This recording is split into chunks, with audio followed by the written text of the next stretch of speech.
IRDAI ने प्रस्ताव काढलेला आहे मित्रांनो की जो कुलिंग ऑफ पिरियड आहे, म्हणजे एखादी पॉलिसी आपण काढली त्याच्यानंतर 1 महिन्यापर्यंत आपण ती पॉलिसी कॅन्सल करू शकतो किंवा त्या पॉलिसीला नकार देऊ शकतो। सध्या हा पिरियड किती 15 दिवसाचा आहे।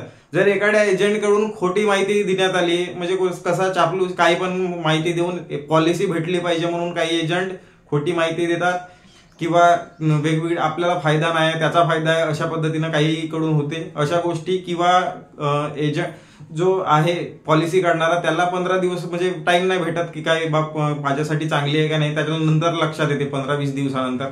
त्याच्यासाठी IRDAचा प्रस्ताव आहे की 1 महिना करायचा, हा कुलिंग ऑफ पिरियड म्हणतात त्याला। इन केस तुम्हाला पॉलिसी आवडली नाही तर तुम्ही डायरेक्टली त्या ऑफिसमध्ये जाऊन ते एक लेटर देऊ शकता त्याच्यामध्ये की हा मला पॉलिसी कुलिंग ऑफ करायची आहे, तुमची पॉलिसी रद्द होऊन जाईल आणि कॅन्सल बिलकुल, ठीक आहे। तर अशा पद्धतीने तुम्हाला पूर्ण पैसे वापस मिळतील। सध्या हा दिवस 15 दिवसाचा आहे, ठीक आहे। तर अशी माहिती आहे, तर बघू काय होते। तर अशा पद्धतीचा प्रस्ताव आहे। जर प्रस्ताव आवडला असेल तुम्हाला काय याच्याबद्दल वाटते तर कॉमेंटमध्ये बोलू शकता तुम्ही मित्रांनो।